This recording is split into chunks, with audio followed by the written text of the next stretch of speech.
कपड़े धोने वाली बहू। शादी के पहले से ही विभा को कपड़े धोने का बड़ा शौक था। कभी नल के नीचे तो कभी तालाब के पास। अरे मेरी नीली वाली लुंगी नहीं दिख रही है। विभा की अम्मा, कहाँ रखी है लुंगी? अरे वो तो विभा ने परसों ही धोकर रखी थी आपकी अलमारी में, देखो वहीं होगी। वो ना मैंने आज धो दी, मुझे लगा कि गंदी हो गई होगी। अरे कैसे गंदी हो गई थी? उसे तो मैंने पहना भी नहीं। हे भगवान, इस लड़की के कपड़े धोने की आदत से परेशान हो गया हूँ मैं। जितना तो घर में राशन नहीं आता, उससे कहीं ज्यादा डिटर्जेंट पाउडर का खर्चा है। इसकी शादी करवा दो, शादी जाए अपने घर में ही करे काम, फिर चाहे घर के कपड़े धोने हो या पूरे गांव के।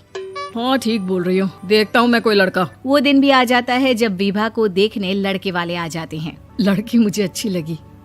होने वाली सास कहती है, बेटी अगर कुछ पूछना है तो पूछ लो। वैसे तो हमारी लड़की बहुत ही शर्मीली है, जो बोल दो वो मान लेती है, इसे क्या पूछना होगा। अरे कैसी बात कर रही हो माँ, मुझे इन लोगों के घर रहना है, सवाल तो कई है। हाँ हाँ बेटा, पूछ लो ना, क्या पूछना है। आप लोगों के घर कपड़े कौन धोता है? सास का मुंह बन जाता है।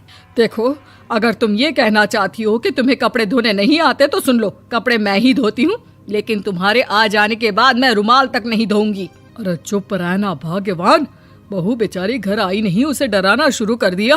वो क्या है ना बिटिया, अभी तक तो ये कल्लू की माँ ही धोती थी, लेकिन अब तुम्हारे पापा तो दहेज में वॉशिंग मशीन देंगे ही। तभी विभा की माँ बोल पड़ती है, सवाल भी पूछा तो क्या। वैसे भाई साहब, मशीन की तो फिर भी कपड़े धोने की कैपेसिटी होती है। मतलब जो बिटिया दे रहे हैं ना विभा, इसे कपड़े धोने का बहुत शौक है। ये आप लोगों के क्या, आस पड़ोस गांव मोहल्ले सबके कपड़े धो दे और उफ तक ना करे। बाहर देखा नहीं आपने कितने कपड़े सूख रहे हैं? सब हमारी बिटिया ने ही तो धोए हैं। बस भी करो ना माँ, शर्म आ रही इतनी तारीफ सुनकर। और तो और एक दाग निकाल कर दिखाओ तो मान जाऊं। हाँ अच्छा, माफ करना बेटा, मैंने गलत समझा। हमें तो रिश्ता बहुत पसंद है। और ऐसे जुड़ जाता है रिश्ता कपड़े धोने का शौक रखने वाली विभा का। उसकी शादी हो जाती है कोयला फैक्ट्री में काम करने वाले कल्लू के साथ। शादी के बाद अचानक विभा चिल्लाती हुई सास के पास आती है। सासू माँ, अरे सासू माँ कहाँ है आप? ये तो धोखा है, धोखा दिया आप लोगों ने मुझे। इसे ससुर के चक्कर के बारे में पता चल गया। अरे तो उसमें तुझे क्यों धोखा मिला है? अरे नल में पानी नहीं आता, कपड़े कैसे कब धुलेंगे? अच्छा, तू पानी नहीं आ रहा उसकी बात कर रही है। तो आपने क्या सोचा? कुछ नहीं। अच्छा, तेरी माँ ने कहा था कि कपड़े धोने का शौक है तुझे, याद आया मुझे। शौक बोलकर कपड़े धोने वाले मेरे जुनून को कम ना आके सासू माँ, कपड़ा धोना मेरा गुरूर है। तभी पति भी वहाँ आ जाता है। अभी मैंने इसे सनी देओल की फिल्म दिखाई है, उसी के डायलॉग मार रही है माँ। अच्छा सुन, साफ साफ बता रही हूँ, पानी सुबह 4 से 6 और शाम को 10 से 12 आता है, समझी? विभा टाइमिंग सुनकर हैरान हो जाती है। ये क्या भूतों का मोहल्ला है? सुबह 4 बजे उठकर कौन कपड़े धोता है? 4 बजे टंकी में पानी जाता है, फिर सारा दिन धोना ना, किसने मना किया? अरे कैसी बात कर रही हैं? 200 लीटर की टंकी में कितने कपड़े धो लूंगी मैं? सुबह ही उठ जाऊंगी मैं। अब क्या था, विभा सुबह 4 से लेकर रात के 12 बजे तक कपड़े ही धोती रहती। एक रोज सास पड़ोस से निकलकर कहीं जा रही होती है कि साथ वाली कहती है, हाँ कल्लू की माँ, जरा ये बताओ कि 2 साड़ी है, 2 ब्लाउज और एक पेटीकोट और एक नाड़े वाला लंबा कच्छा। हाँ तो? अरे तो क्या, कितना लोगी धुलाई ये बताओ। धोबन दिख रहे हैं हम क्या? हमारे पति सरकारी नौकरी से अभी रिटायर हुए हैं और बेटा सुपरवाइजर है कोयला फैक्ट्री में। धोबन समझ रखा है हमें? हाय रे कल्लू की अम्मा, माफ कर दो, वो तो मोहल्ले में यही सब बता रहे थे कि तुमने बहू को कपड़ा धुलवाने के काम में लगा दिया है। सास को पड़ोसन की बात सुनकर गुस्सा आ जाता है। वो घर पहुंचती है जहां घर के बाहर ही इतने सारे कपड़े सूख रहे होते हैं जितने कि किसी धोबन के घर पर। अरे ओ कल्लू की दुल्हन, बाहर निकल।